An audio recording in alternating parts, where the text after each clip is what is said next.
सुपौल में अल्पसंख्यक कमेटी के अध्यक्ष मिन्नत रहमानी द्वारा पिछला दिन भेल पत्रकार पर हमला के निंदा कयल गेल हन।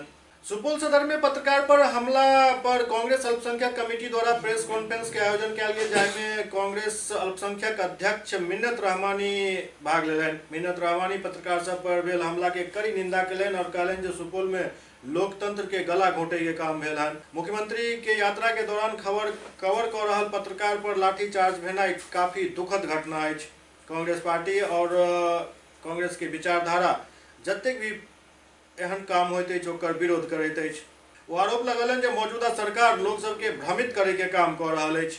आज के डेट में सत्ता का सुख हासिल कर रहे हैं। कभी भी कांग्रेस पार्टी और कांग्रेस पार्टी विचारधारा की जितनी भी पॉलिटिकल पार्टियां हैं, कभी भी सत्ता के साथ और सत्ता हासिल करने के लिए अपने सिद्धांतों के साथ समझौता करने का कभी भी प्रयास भी नहीं किया। लेकिन हम चाहते हैं, कांग्रेस पार्टी ये चाहती है कि जो मौजूदा सरकार है वो लोगों को दिग्भ्रमित करने का काम न करें। खास करके यह इलाका, अगर हम इस सीमांचल और कोसी इलाके की बात करें तो पूरी तरीके से ये बाढ़ग्रस्त क्षेत्र है और इस बाढ़ग्रस्त क्षेत्र में सरकार के रवैये से जो जनता त्राहिमाम का माहौल बना हुआ है, हम चाहते हैं कि सरकार इसके ऊपर में और जनता की दुख और परेशानी में कम से कम हाथ बटाने की कोशिश करें।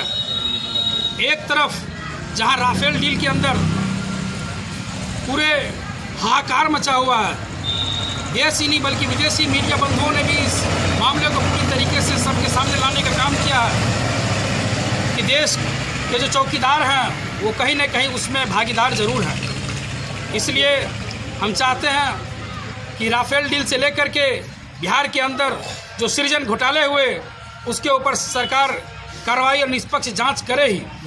साथ साथ चूँकि मैं चुनाव प्रचार में था, मुझे जानकारी मिली कि सुपौल में लोकतंत्र का गला घोंटने का काम हुआ है। माननीय मुख्यमंत्री श्री नीतीश जी के कार्यक्रम के दौरान जिस तरीके से शांतिपूर्वक राजनीतिक दल के कार्यकर्ता अपना प्रदर्शन कर रहे थे और उस प्रदर्शन करने को कवर करने के लिए यहाँ के हमारे सभी पत्रकार बंधु उनको कवर कर रहे थे, तो कहीं ये लोकतंत्र की आवाज़ मीडिया में उठ न सके, इसलिए लोगों की आवाज़ को दबाने के लिए उन्होंने जो प्रयास किया और पत्रकार बंधुओं पे हमला करने की कोशिश किया। हम कांग्रेस पार्टी की तरफ से माननीय मुख्यमंत्री नीतीश कुमार जी से निवेदन करते हैं कि आप इसकी जांच करावें। स्थानीय प्रशासन से हम निवेदन करते हैं कि आप इस पुलिस लाठीचार्ज की जांच करवावें और कड़ी से कड़ी सजा दोषी पुलिसकर्मी को दें। अन्यथा ज़रूरत पड़ेगी तो प्रदेश कांग्रेस कमेटी की तरफ से हमारे जो सम्मानित विधायकगण हैं विधानसभा में, हम विधानसभा में भी इस सवाल को उठाने का प्रयास करेंगे। इसलिए स्थानीय प्रशासन से और माननीय मुख्यमंत्री जी से हम निवेदन करना चाहेंगे कि आप इस पुलिस लाठीचार्ज के ऊपर, पत्रकारों के ऊपर जो हमले हुए हैं, आप इसके ऊपर कड़ी से कड़ी कार्रवाई करें और इसके लिए आप सज़ा और दोष जो है उनको आप सज़ा दें।